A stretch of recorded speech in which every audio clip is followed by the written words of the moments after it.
In front of me is VIVO X200 FE, and today I would like to show you how you can operate a voice recorder.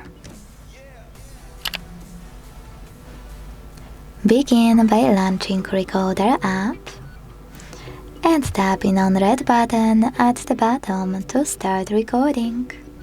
As you can see, recording is on. To pause it or unpause it, tap on middle button.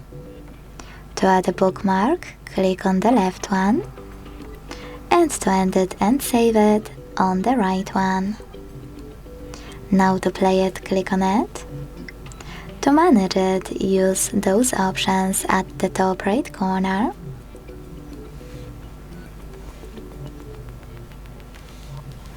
Or go back, hold it here, and use all of those at the bottom, like rename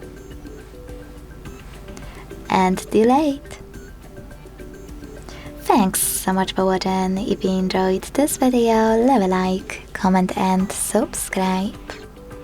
Bye!